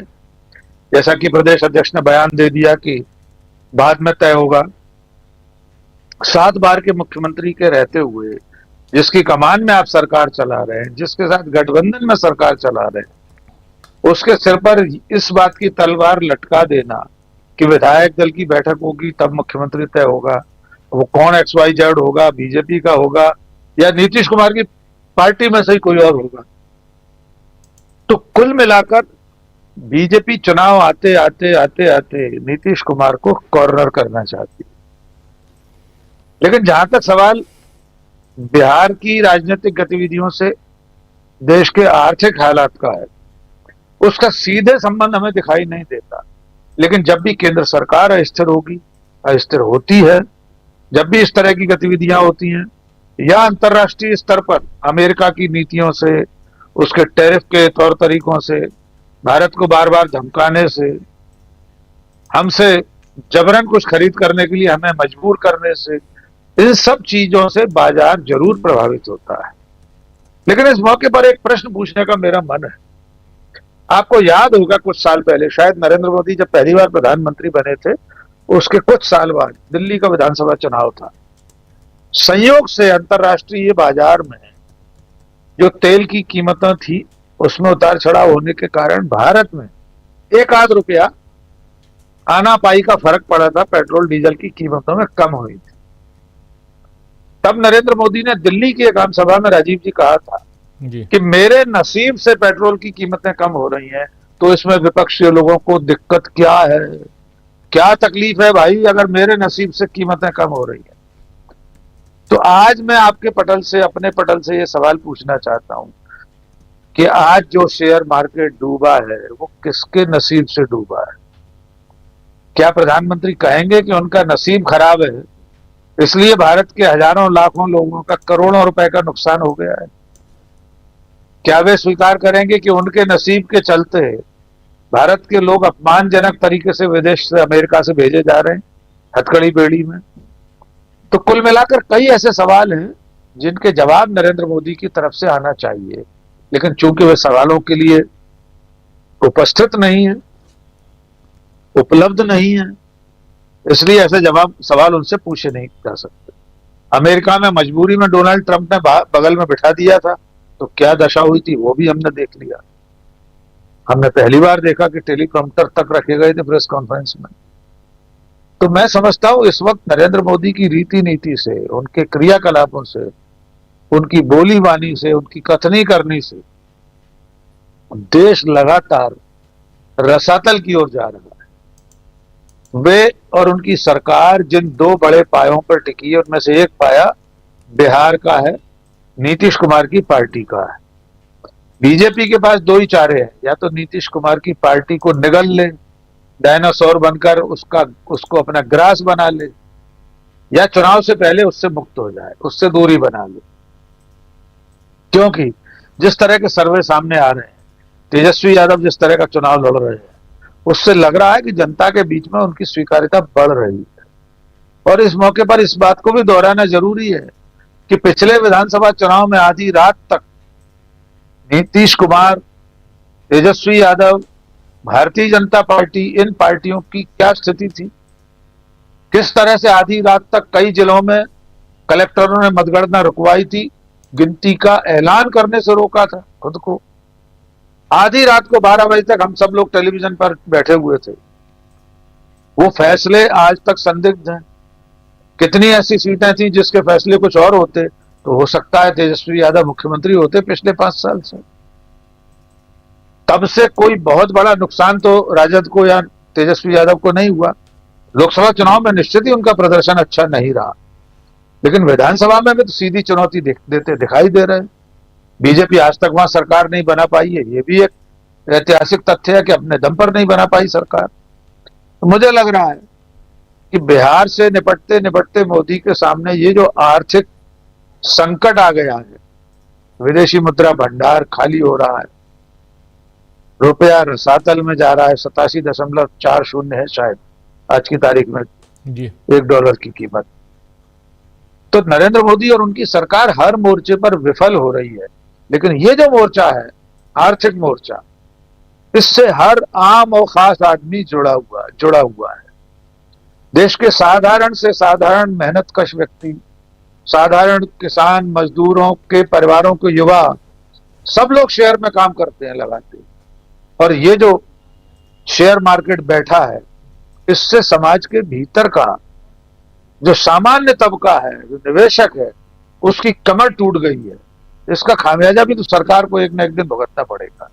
जी राजीव जी, बिल्कुल बिल्कुल आप सही कह रहे हैं कि इसका खामियाजा तो सरकार को भुगतना पड़ेगा। और आर्थिक मोर्चे पर सरकार विफल है और ये बात लगातार चर्चा में बनी हुई है। जरा एक बार फिर सुनील जी आपके पास आना चाहता हूँ, कैसे देखा जाए सुनील जी आगे, अब ज़रा आगे, चूँकि अब बिहार का चुनाव है और उससे पहले जो परिस्थितियां हैं यहाँ दिखाई दे रही हैं, अमेरिका का प्रेशर, टैरिफ प्रेशर, ये सारी चीज़ें दिख रही हैं। वैसे में देश की स्थिति, देश के हालात पर क्या कहेंगे आप? नहीं, देश की आर्थिक स्थिति तो बहुत ही खराब है। आप पिछले लगातार जब से रुपए की कीमत गिरती चली जा रही है, सरकार के स्तर पे ऐसी किसी आर्थिक नीति का आपने अनुकरण करते हुए देखा जिससे यह जो आर्थिक गिरावट है उसको बेहतर किया जा सके? अगर आर्थिक गतिविधियों की नियामक संस्थाओं के ऊपर कोई आप बेहतर तरीके से काम करने नहीं देंगे, उन नियामक संस्थाओं के खिलाफ लगने वाले आरोपों की जांच करने के लिए आप तैयार नहीं होंगे, नियामक संस्थाओं के जो दायित्व हैं वो दायित्व पूरी तरह से निर्वहन उसका वो संस्थाएं कर पा रही है कि नहीं कर पा रही हैं, अगर आप इस पर उसका आपका ध्यान नहीं होगा तो आप अपनी अर्थव्यवस्था को बेहतर कैसे कर सकते हैं? संभव कहाँ है? और अगर आप अपनी आर्थिक गतिविधियों को संचालित करने वाली संस्थाओं को काम नहीं करने देंगे तो कोई भी निवेशक आप पर विश्वास क्यों करेगा? वो आप अपने द्वारा निवेश किए गए पैसे की सुरक्षा को लेकर के सुनिश्चित कैसे हो सकता है? सरकार को माहौल तो बनाना पड़ेगा ना। अगर विदेशी निवेशक अपने पैसा लेकर के यहां से जा रहे हैं तो सरकार को सोचना पड़ेगा। यह दो ही स्थितियां हैं, या तो उनके मन में यह है कि हमें लाभ नहीं होने वाला, या उनका पैसा सुरक्षित नहीं है। और ये दोनों जो डायमेंशंस हैं, इसके प्रति लोगों के मन में सुरक्षा का भाव जागृत करने की जिम्मेदारी सरकार के ऊपर है। और सरकार अर्थव्यवस्था को लेकर बात ही नहीं करती, कोई बात नहीं करती। और गलत सलत इधर तथ्यहीन आधारहीन आंकड़े प्रस्तुत करती है। जो आंकड़े दिए जाते हैं उन आंकड़ों को फर्जी करार देती है। डेटा सरकार से आप मांगिए तो कोई डेटा देने के लिए तैयार नहीं होती। उसके हर चीज की अपनी अपनी व्याख्या है। वो लगातार कहा जाता रहा है कि जीडीपी या विकास दर का जो लक्ष्य था उसमें गिरावट आई, सरकार स्वीकार करने के लिए नहीं तैयार है। तो आप स्वीकार करें या न करें, लेकिन जो सामान्य निवेशक है उसको तो यह अंदाजा है ना, और जो बाजार है उसको तो पता है कि वस्तु स्थिति क्या है। ये स्थिति ही बनेगी। और गिरती हुई अर्थव्यवस्था किसी भी देश के लिए बहुत शुभ संकेत नहीं है। आप इन स्थितियों से पैदा होने वाले जो माहौल है उसको आप भावनाओं के स्तर पर नियंत्रित नहीं कर सकते। अभी मैं पढ़ रहा था किसी अखबार में कि राजस्थान से एक रिपोर्ट आई है कि जो लोग कुंभ के दौरान स्नान करके गए हैं उसमें 70% लोगों की तबीयत खराब हुई। ये बाकायदा अखबारों में समाचार मैंने पढ़ा, कहीं मुझे खुद ही आश्चर्य हुआ कि आखिर अगर लोगों के सवाल अगर आप नहीं लेंगे, लोगों ने जो सवाल पैदा किया कि अब इतनी बड़ी संख्या में लोग स्नान करने के लिए आ रहे हैं और पानी की निर्मलता को सुनिश्चित कीजिए, आप बात ही नहीं सुनेंगे तो स्वाभाविक सी बात है ना किसकी प्रतिक्रिया होगी। राजनीतिक स्थिति भी वही है। मेरा अपना मानना यह है कि एक मजबूत विपक्ष बिहार में और संगठित विपक्ष ये भारतीय जनता पार्टी के लिए बड़ी चुनौती है। मैं अनिल जी की बात से सहमत हूं। मैं स्वीकार करता हूं कि नीतीश कुमार जी के समर्थन में कोई गिरावट अभी नहीं है। निश्चित रूप से भी क्रेडिबिलिटी घटी है, लेकिन जो उनका समर्थक वर्ग है वो उनके साथ है। अभी वो उनका समर्थक वर्ग उनको तभी छोड़ के जाएगा जब वो अपने सिद्धांतों और नीतियों से हटते हुए दिखाई पड़ेंगे। क्योंकि मेरा अपना मानना है कि उनका जो समर्थक वर्ग है वो हिंदुत्व का समर्थक नहीं है। उनका समर्थक वर्ग सामाजिक न्याय का समर्थक है, सामाजिक सशक्तिकरण के एजेंडे के तहत चलने वाला। और नीतीश कुमार जी ने भी जिन वर्गों के बीच में अपना समर्थन हासिल किया है वह इसी बिना पे हासिल किया।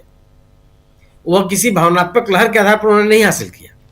उनकी जो एक छवि बनी गवर्नेंस को लेकर के, सुशासनवाद में उनको कहा गया, वो अपनी नीतियों कार्यक्रमों के आधार पर बना।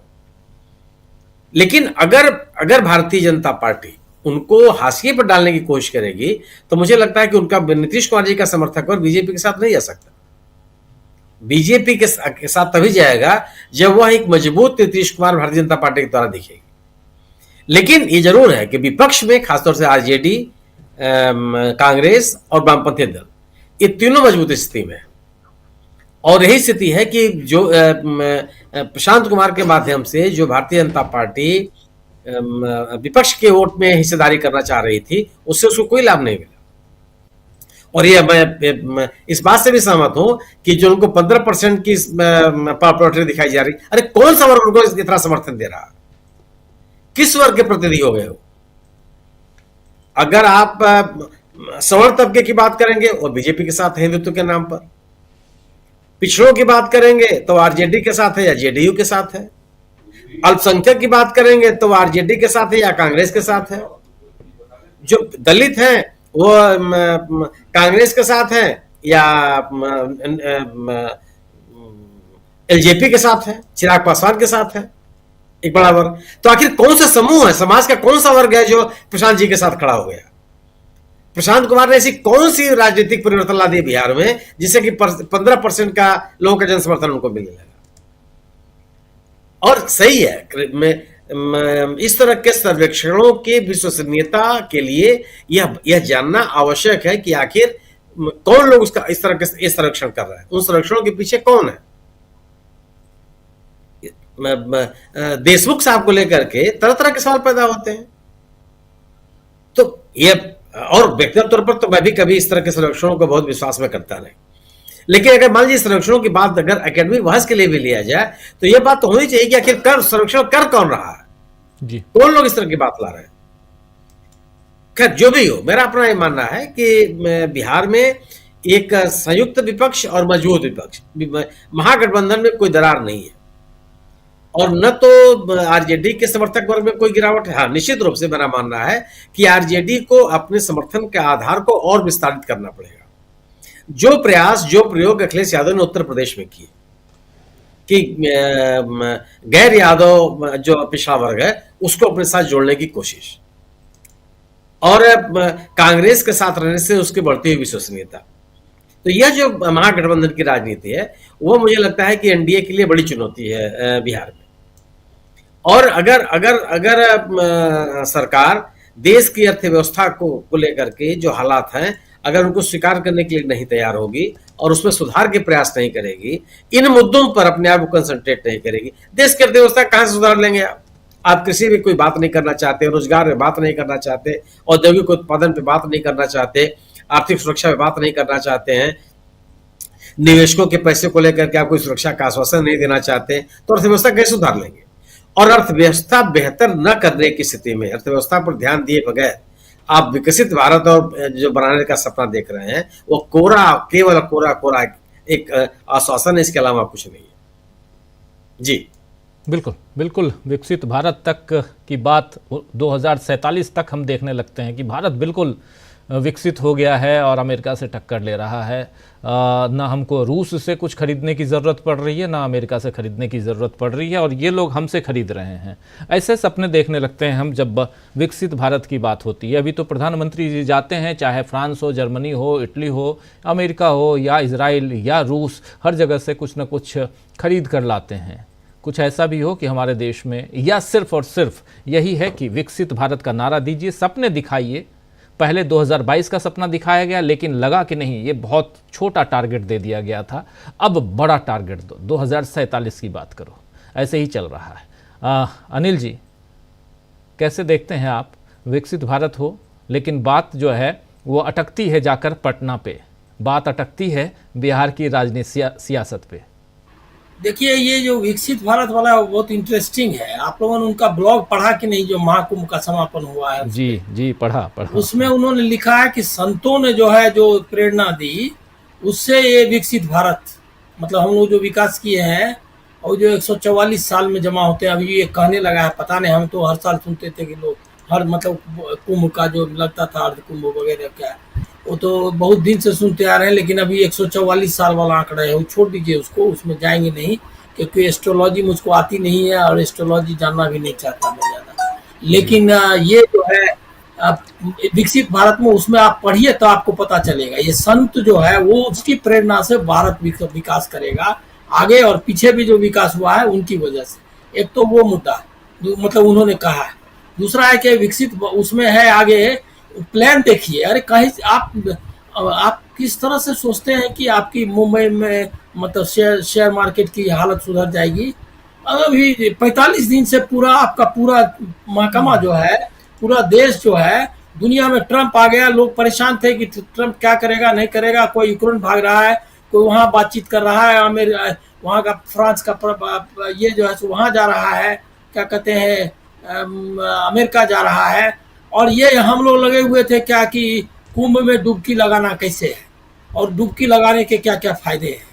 अरे आप कैसे आप इमेजिन करते हैं कौन से अर्थव्यवस्था कैसे सुधर जाएगी? और उसके बाद वो विधानसभा में वो बोल रहे हैं क्या कि इससे रोजगार मिलता है, फलना होता है, ये वो। और उसमें भी लिखा है कि ये जो आया है, क्या कहते हैं, जो ताकत, नई ऊर्जा आई है, न्यू मतलब down of a new era, इसी नाम से वो ब्लॉग का है। अब ये बताइए कि अगर आप कुंभ में से आपके जरिए, महाकुंभ के जरिए अगर कोई विकास का रास्ता अपनाना है आपको, और उसमें एक और है, ये देखिए फाइट कहाँ है, ये किस तरह लड़ रहे हैं। ये उसमें लिखते हैं, ये में क्या कहते हैं ब्लॉग में जो है कि भारत को विवेकानंद फलना ये वो मतलब सब लोग, अरबिंदो, ये लोग जो है, और संत परम जो संत थे हमारे, उन लोगों की वजह से जो है सो एक ये मतलब ज्ञान प्राप्त हो रहा था। लेकिन पोस्ट इंडिपेंडेंस, महात्मा गांधी ने भी उसका इस्तेमाल फ्रीडम स्ट्रगल में किया, लेकिन पोस्ट इंडिपेंडेंस एरा में इसको रिकॉग्नाइज नहीं किया गया। मतलब कि वो लोग कुंभ का आयोजन नहीं किया नेहरू जी ने, और वो क्या कहते हैं वो ये नहीं लगाया, मेला नहीं लगाया, और राम मंदिर का उद्घाटन नहीं किया। तो वो जो है इसके कारण हम लोग तरक्की नहीं कर पा रहे हैं। अगर आपका बेसिक यही सोच है आपकी, तो आप कहाँ करेंगे वो तो अभी आप इसीलिए ये देख रहे हैं मतलब शेयर मार्केट में जो भी कुछ भी देख रहे हैं वो किसका बना है? वो IIT IIM से लेकर के जो भी है, भाखड़ा भाखड़ा नांगल से लेकर के जितना है वो सब बना है। वो जो उसके आधार क्या, उसी को ये डिनाई कर रहा है कि ये कह रहे हैं कि हमको लौटना है उधर। तो ये जो फाइट है, ये जो फाइट है नेहरूवियन इंडिया का, नेहरू के भारत का, मोदी के भारत से, अगर ये नेहरू के भारत से अगर लड़ता रहा ये देश तो ये जाएगा रसातल में, कोई रोक नहीं सकता। क्योंकि आप बोले अब उसके एक दूसरे दिन साइंस का आ गया कि साइंस पर ग्रीटिंग, लेकिन उसमें एक वाक्य है बहुत बढ़िया कि जो लोग पैशनेट हैं साइंस के बारे में वो अपना करते रहे, मतलब कि बाकी लोग जो है सो कुंभ में नहाए। आप जब तक आप बताइए कहाँ आप ले जा रहे हैं कंट्री को, तो आप कैसे सोच रहे हैं कि आप लड़ेंगे? अभी पूरा जो किसी हमारे ही मित्र ने डाला है कि जो हम पा रहे हैं, जो अमेरिका से जो हमको मतलब चाइना से जो इंपोर्ट हो रहा है, उसमें क्या क्या छोटी से छोटी चीज हम इंपोर्ट कर रहे हैं। हमारा जो है क्या कहते हैं ये मैन्युफैक्चरिंग सेक्टर किस तरह से है। आपने सोचा ये 45 दिन जो अभी ट्रंप के पैसा के 100 दिन या कितना पूरा हुआ है, आप अभी हुए हैं कि नहीं, और अपना 45 दिन आप देख लीजिए कि आप क्या कर रहे थे, ट्रंप क्या कर रहा था। वो लगातार जो है टैरिफ की बात कर रहा है, वो 51st जो है स्टेट बनाना चाहता है कनाडा को। अगर है भी अगर मतलब भारत का देशभक्ति का कुछ अगर मामला, तो आप करके दिखाइए ना। 2 लाइन बिहार के लिए आपको बोलता हूँ। अभी आप जो ये जो एक्टिविटीज आप देख रहे हैं मतलब मीडिया में या ये सब में बिहार में जो चर्चा देख रहे हैं, इसके बाद आप एक रियल एक्टिविटी देखिएगा ईडी का, सीबीआई का। उसके बाद आप देखिएगा कि अभी बिहार कैसे दंगल जो जिसको बोलते हैं वो दंगल जो है वहाँ चालू होगा, और उस दंगल में जो है कि कौन कौन जो है बाकी पहलवान सब जो है ईडी वाले, सीबीआई वाले, ये सब आएंगे। और उसका मीडिया तो है ही, उनका जो सबसे ज़्यादा मजबूत पहलवान है वो मीडिया रहेगा। तो अभी बिहार सबसे इम्पोर्टेंट रहेगा मीडिया में, क्योंकि बिहार में अब बिहार क्या, उन्होंने कोई चुनाव नहीं कमजोरी से लड़ा, मतलब सब जगह ये सब चीज़ का इस्तेमाल किया। और चुनाव आयोग तो ज्ञानेश जी के ये में है ही। किसी ने हमको लग रहा है कि उसका आरोप, किसी ने आरोप लगाया या नहीं किया कि वहाँ पे जो है ये क्या कहते हैं, कोई पार्टी ने आरोप लगाया है कि वोटर लिस्ट जो है सो उसमें नाम काटे जा रहे हैं, वहाँ किसी ने आरोप लगाया है। तो वो चालू है सब जगह। तो आप कुछ मतलब ये लर्न आपको एक अलग तरह का, बिहार में चूंकि आइडियोलॉजिकल फाइट है बहुत गंभीर रूप से, लेफ्ट है, राइटिस्ट भी, अभी प्रशांत किशोर अगर रहेंगे तो वो भी है, तो सब बीजेपी तो है ही। तो इस तरह से हर जो रंग के विचारधारा वहाँ है, तो वहाँ का फाइट बाकी जगह से अलग आपको रहेगा, क्योंकि वो फाइट वहाँ चलेगी ग्राउंड पे भी। आइडियोलॉजी ये महाराष्ट्र नहीं है जहाँ इक्वेशंस अलग ढंग के थे, और ये ऐसा संपन्न स्टेट भी नहीं है अडानी वगैरह को वो समझिए कि पीछे में है वो मकान के, इस तरह से वो कोई बगीचा भी नहीं है जहाँ लूटने का कुछ स्कोप है। तो अलग ढंग से वहाँ पैसा खर्च करेंगे जो ज़रूरत है, लेकिन वो बहुत ही अलग किस्म का होगा। तो ये बिहार में आप जो असली देश की राजनीति है उसका नज़ारा आपको दिखाई देगा। जी, देश की असली राजनीति जो है वो वहाँ दिखाई देगा, बिहार में दिखाई देगा। लेकिन अमलेंदु जी, क्या लगता है आपको यहाँ पे बिहार की सियासत की अगर बात करें तो अभी क्या ऐसी अप एंड डाउन हम देखेंगे, या यहाँ कुछ स्टेबिलिटी देखेंगे? स्टेबिलिटी मतलब कि नीतीश बाबू जहाँ हैं वहीं रहेंगे, क्योंकि निशांत कुमार की जो बातें हो रही हैं, आ रही हैं, उन बातों से तो साफ साफ लगता है कि कुछ न कुछ अंदर खाने चल रहा है। राजीव जी, मुझे लगता है कि बिहार में अभी चीजें कुछ बदलेंगी, और स्टेबिलिटी को इस मायने में आप कह सकते हैं कि शायद नीतीश कुमार बीजेपी के साथ ही रहेंगे, ऐसा हो सकता है, और अपनी शर्तें कुछ मनवाने में शायद कामयाब हो जाएं। क्योंकि बीजेपी को खतरा राजीव जी ये कि अगर नीतीश कुमार अलग हो जाते हैं तो बीजेपी फिर कहीं की नहीं रहेगी। बीजेपी की दुविधा ये है कि उसको नीतीश कुमार चाहिए भी, लेकिन कमजोर नीतीश कुमार उसे चाहिए। ये उसकी असल में समस्या है कि कमजोर नीतीश कुमार जो है वो उसके फायदे के हैं, मजबूत नीतीश कुमार जो है वो उसके लिए नुकसानदेह है, क्योंकि अटल बिहारी वाजपेयी का सपना भी पूरा नहीं होता है। तो अटल बिहारी वाजपेयी का सपना पूरा करने के लिए नीतीश कुमार साथ में भी चाहिए और कमजोर चाहिए नीतीश कुमार, ताकि कोई ऐसी स्थिति ना बन पाए कि नीतीश कुमार इधर से उधर करके फिर जो है कुछ तांगा पलटी कर सके, जैसा एकनाथ शिंदे धमकी दे रहे हैं कि हम तांगा पलटी कर देते हैं। तो इसलिए जो बहुत चीजें बदलेंगी। निशांत कुमार के आने के बाद राजीव जी जो परिदृश्य बदला है, वो परिदृश्य एक तरीके से कहा जाए यही बदला है कि भारतीय जनता पार्टी अभी तक जिस तरीके से नीतीश कुमार को एकदम क्रश करने की जो चीजें चल रही थी और प्रधानमंत्री से उनकी मुलाकात नहीं हो पा रही थी, जेपी नड्डा से मुलाकात नहीं हो पा रही थी, अमित शाह से नहीं हो पा रही थी, तय कार्यक्रम के बावजूद नहीं हो पा रही थी, लेकिन अब मुलाकातें भी होने लगी हैं और प्रधानमंत्री जो वो लाडला मुख्यमंत्री भी कहने लग गए हैं। तो बहुत सी चीजें अभी इस तरीके की देखने को मिलेंगी। लेकिन विपक्ष राजीव जी जितना मजबूत है, उस लिहाज से अगर कुछ उल्टा सीधा नहीं किया जाता है तो चीजें मतलब एनडीए के पक्ष में कम होंगी। लेकिन अगर जिस तरीके से अगर अटल जी का सपना ही पूरा करना है तो भाई हो सकता है भारतीय जनता पार्टी इसके लिए काम भी कर रही है कि अटल जी का सपना जनता के जरिए पूरा नहीं हो सकता है तो ज्ञानेश कुमार जी के जरिए पूरा हो। राजीव कुमार जी अब नहीं है तो ज्ञानेश कुमार जी है, कुमार जी तो कोई ना कोई है ही, तो उनके जरिए पूरा हो।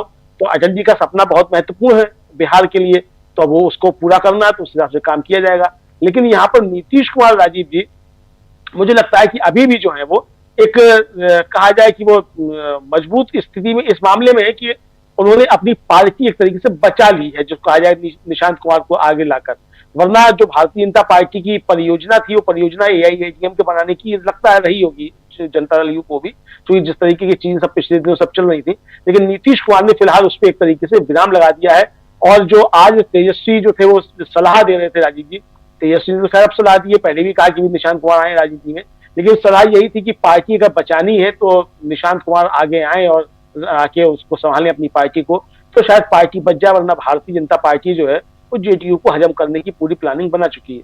तो भारतीय जनता पार्टी की इस प्लानिंग को रोकने में राजीव जी मुझे लगता है कि विपक्ष भी जो है वो इस मामले में तो कम से कम नीतीश कुमार का साथ देता हुआ नजर आता है कि महाराज मुख्यमंत्री बनो या ना बनो और कहीं भी बनो, किधर से भी बनो, कुछ भी बनो, लेकिन पार्टी अपनी बचाओ, पहला काम आपका यही है। उसके लिए विपक्ष भी शायद नीतीश कुमार का ये साथ देता हुआ नजर आता है राजीव जी। विपक्ष नीतीश कुमार का साथ देता हुआ नजर आ रहा है। ये बात थोड़ा सा उन लोगों के लिए अच्छी नहीं लगेगी ये बात जो लोग यहाँ एनडीए की सरकार बनते देखना चाहते हैं। लेकिन जैसा अनिल जी कह रहे थे कि बिहार की राजनीति जो है वो किसी दूसरी दिशा में जा चुकी है और वहाँ पर आज की तारीख में बीजेपी के लिए बहुत मुश्किल हो सकती है। और ऐसे में नीतीश कुमार को जितना भी इग्नोर करने की कोशिश करें आप, नीतीश कुमार की अपनी राजनीति, अपनी सियासत है, उसमें उनके बेटे की एंट्री, इसको बहुत हल्के में क्या लेना चाहिए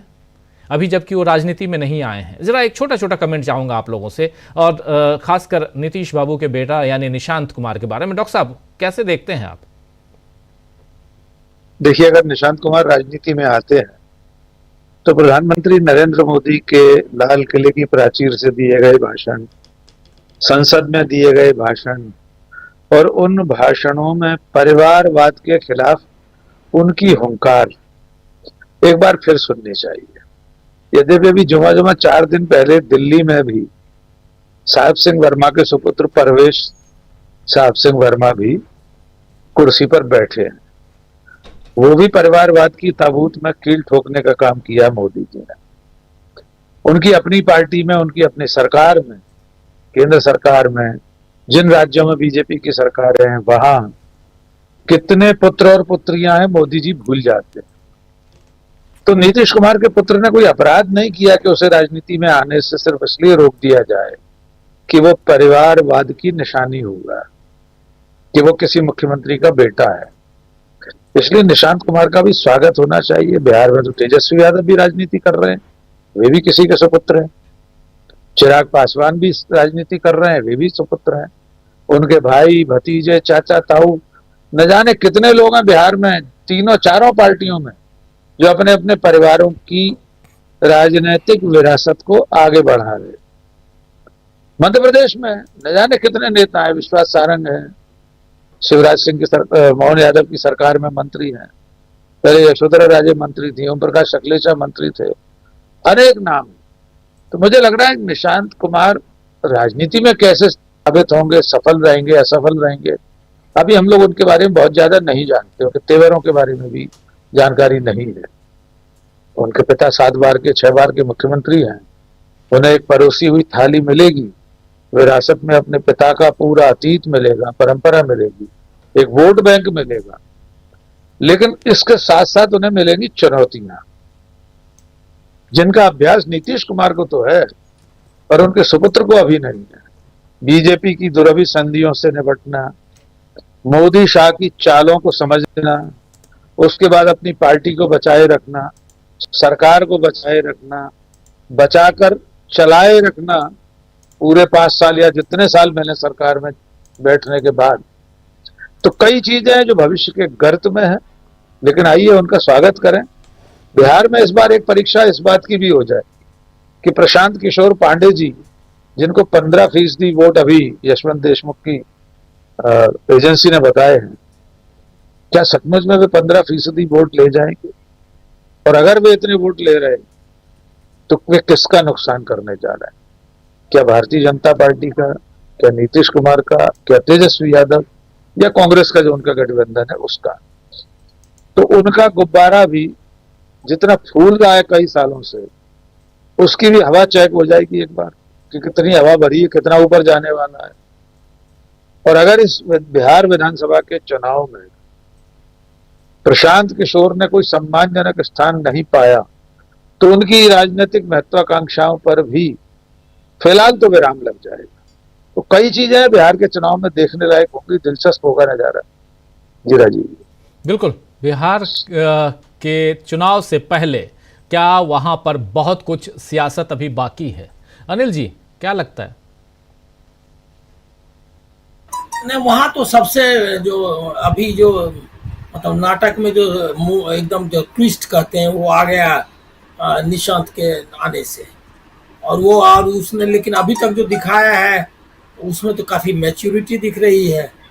क्योंकि मान लिया ये काफ़ी लोग रहे, जैसे तेज प्रताप ही रहे हैं, तो शुरू से उसी तरह से उनका अंदाज रह गया। लेकिन ये जो एंट्री की है इसने, काफ़ी सीरियस इसने जो जवाब दिए हैं, पहली प्रेस कॉन्फ्रेंस तो नहीं कहिएगा, लेकिन इंटरैक्शन जो मीडिया इंटरैक्शन है वो सक्सेसफुल है। और उसके बाद उसको तो समर्थन तो मिल रहा है, आरजेडी का पूरा समर्थन है लोगों का। अभी तेजस्वी वगैरह सब यही बोल रहे हैं कि जेडीयू को ये करने के लिए ये, और बीजेपी नहीं चाहती है कि उनको आने दिया जाए, और मतलब उसका करीब समर्थन है। दूसरा है क्या कि शिवानंद तिवारी का बहुत ही अच्छा वो मतलब ये है, उन पर उन्होंने कम ये किया है सोशल मीडिया पे, उसमें उन्होंने कहा कि उसका स्वागत है, उसको तो मैं बच्चे से जानता हूँ वगैरह। तो वो जो है एक तरह का जो सिंपैथी उनको जो उनके कंटेम्प्रेरीज है और उसका मिलने वाला है, और उनको उस तरह से विरोध होगा नहीं। बीजेपी चाहेगी भी तो आरजेडी उनके खिलाफ कोई व्यक्तिगत तौर पर नहीं लगाएगी। ये एक बहुत डिफिकल्ट सिचुएशन होगा बीजेपी के लिए। बीजेपी जिस तरह से चाहती थी क्या कि उनके साथ रहते हुए, जैसे चिराग पासवान को सामने ला करके उन्होंने उनको जेडीयू की ताकत कम करवा दी थी। इस बार उनको बताना था कि वो बीमार है, और अभी से वो चालू है मीडिया का, मैंने आपको बताया ना। तो अभी आपको काफ़ी खेल देखने को मिलेगा बिहार में। लेकिन एक चीज़ है क्या कि सबके बाद भी जो ज्ञानेश कुमार का जिक्र आया, तो वो एक बहुत बड़ा ये सर्वे वगैरह वाले सच साबित हो जाते हैं। क्योंकि वो ज्ञानेश जी, हमको लग रहा है ये सब ज्ञानेश जो भी चुनाव आयोग है वो भी सर्वे के हिसाब से काम करता है लगता है। तो वो जो है, क्योंकि आपने अभी तक देखा है इसी तरह से, पिछले बार अगर सक्सेसफुल होते तो 400 पार करा ही देते, लेकिन वो उतना उत्साह दिखाया नहीं उसने आगे। इसीलिए मतलब वो उसका रखिए, वो ऑलवेज एक फैक्टर जरूर रखिए जिसको जो हम लोगों के कहता है ना कि ये हमारी सीमा मतलब समझ के दायरे से बाहर है, ये परालौकिक टाइप का सिचुएशन है। वो जो है उसको हम लोग कुछ नहीं कर सकते। बिल्कुल बिल्कुल। लेकिन सुनील जी, क्या निशांत कुमार कोई रोल यहाँ प्ले करते हुए नजर आते हैं? निशांत कुमार ने जबरदस्त रोल पे अदा कर दिया। अब तक जो जनता दल यूनाइटेड कुछ बोल नहीं रही थी उस तरह से, उन्होंने बड़े साफ साफ बड़े मजबूती के साथ कहा कि आप मुख्यमंत्री का चेहरा मेरे पिताजी को बनाइए, हम विकास करेंगे। कोई नेता नहीं बोल रहा था जनता दल यूनाइटेड का, कार्यकारी अध्यक्ष जी कुछ नहीं बोल रहे थे, ललन सिंह जी कुछ नहीं बोल रहे थे, नीतीश कुमार जी तो कुछ बोल ही नहीं रहे थे।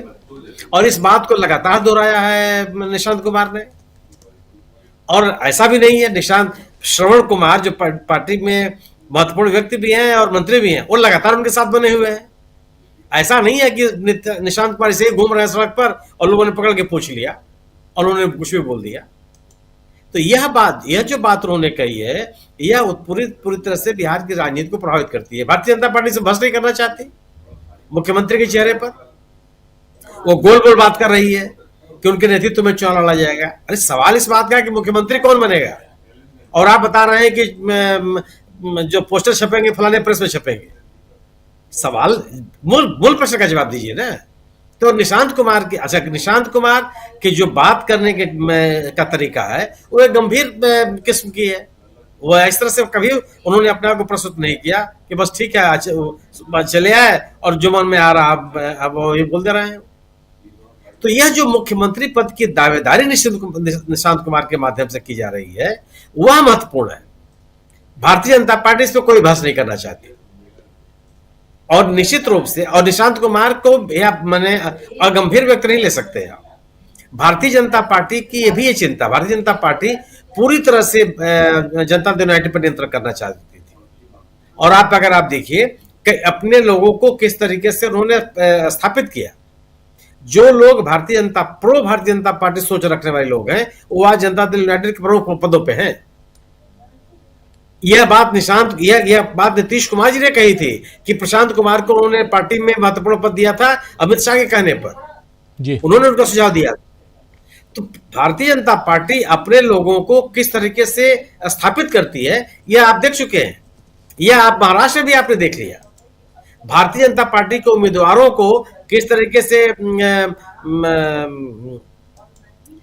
अजीत पवार की पार्टी से प्रत्याशी बनाया गया। क्या उनके पास उम्मीदवारों की भी थी?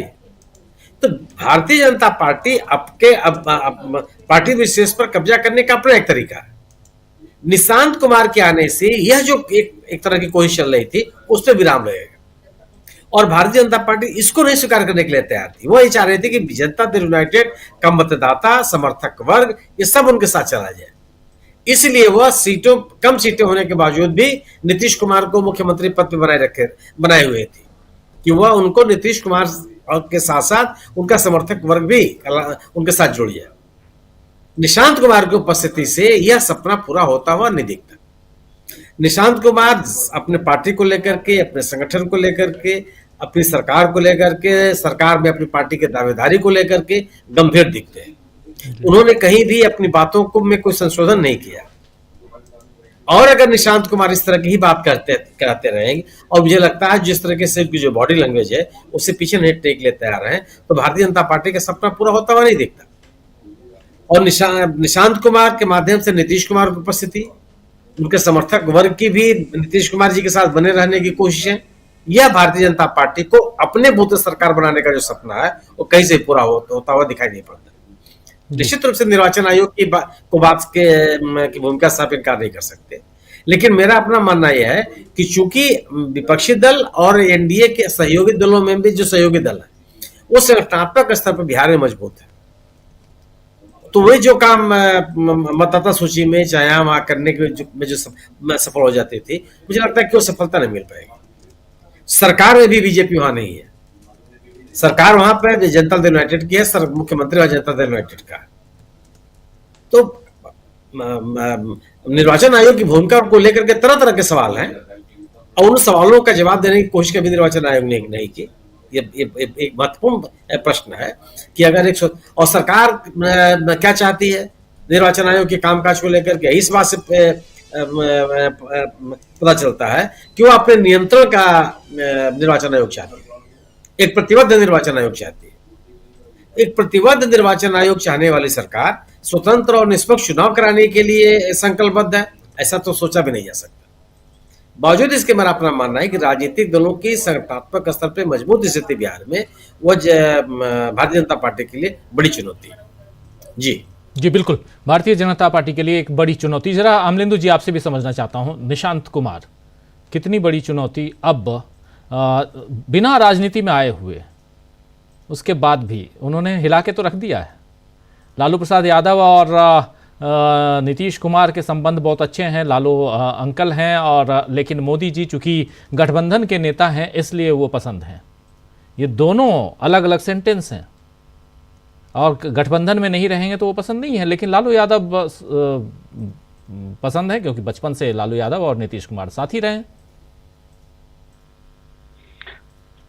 और राजीव जी, उससे पहले ये भी आया कि जो नीतीश कुमार मतलब को जो कहा लाडला मुख्यमंत्री, तो गठबंधन में तो कहेंगे ही ना, ये भी आया।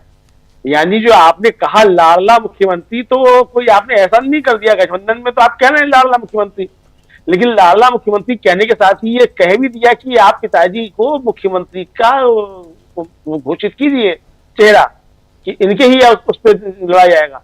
यानी राजीव जी, अभी तक जो बात संजय झा नहीं कह रहे थे, जो बात ललन सिंह नहीं कह रहे थे, जो बात विजय चौधरी नहीं कह रहे थे और तमाम लोग नहीं कह रहे थे, उस बात को निशांत कुमार ने पहले आते ही आते जो सीधी फुलटास मार दी।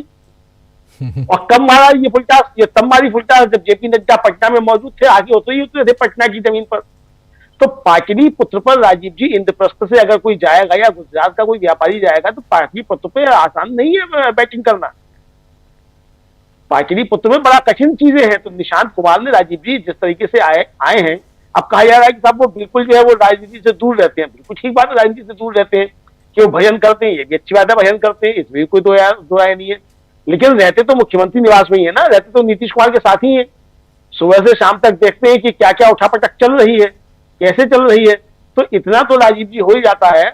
हम लोगों के घरों में भी हमारे बच्चे होते हैं तो देखते हैं कि हम लोग क्या कर रहे हैं, पत्रकारिता में क्या क्या लिख रहे हैं, क्या बोल रहे हैं, तो उनको भी इतनी समझ तो आ ही जाती है कि पत्रकारीय नैतिकता क्या होती है और किस तरीके से पत्रकारिता की जाती है, इतना तो आ ही जाता है ना। तो निशांत कुमार को इतना तो आता ही है कि अगर कोई कुछ कह रहा है तो उसका मतलब क्या है, कोई सवाल कुछ पूछा है तो उसका क्या मतलब है। आप देखिए राजीव जी, उनका पहला इंटरेक्शन जो होता है मीडिया के साथ, उन्होंने किस तरीके से सवालों के जवाब दिए। पूछा गया जब उनसे कि वो आप राजनीति में आने वाले, अच्छा छोड़िए इसको।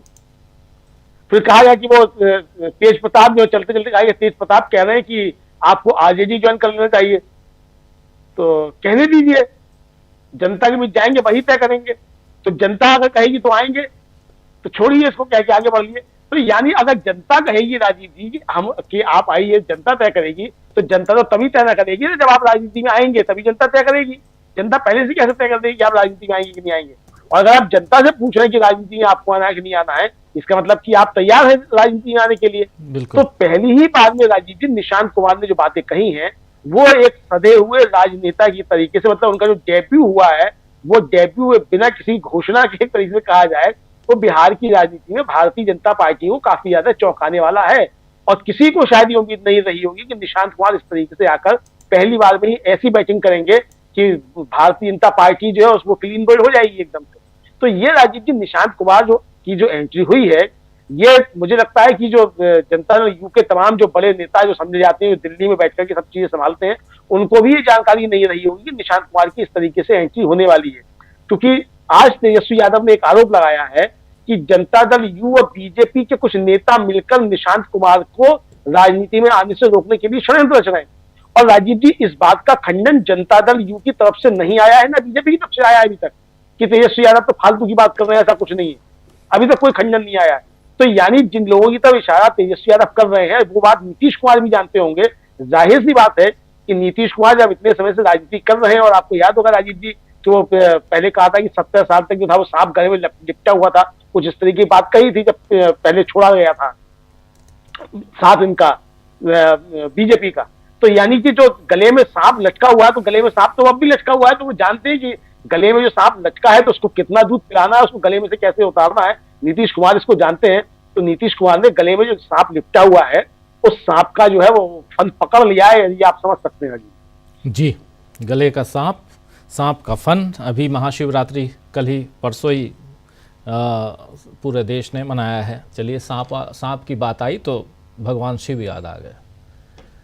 चलिए इस कार्यक्रम को यहीं समाप्त करते हैं और किसके गले में फांस किसके गले में सांप, ये सब कुछ हम बिहार की राजनीति में बहुत नज़दीक से देखेंगे और दोस्तों आप लोगों तक ज़रूर हम पहुंचाएंगे वो तमाम बातें, तमाम खबरें। बिहार पर हम सबकी पूरी निगाहें टिकी हुई हैं। 2020 का चुनाव बहुत मज़ेदार था, आप लोगों को याद होगा, और उसमें भी महागठबंधन सरकार बनाते बनाते की चूक हो गई थी महागठबंधन की कहीं ना कहीं सीमांचल में, इसलिए क्योंकि वहाँ पर एंट्री मार दी थी MIM ने और वहीं से सब कुछ गड़बड़ हो गया था। लेकिन क्या इस बार 2025 का चुनाव किसी दूसरी दिशा में जा रहा है, जैसे हमारे तमाम विश्लेषक साथी बता रहे हैं, क्या उसी दिशा में जा रहा है? ये सब कुछ ग्राउंड जीरो से हम आप तक पहुंचाएंगे बहुत जल्दी।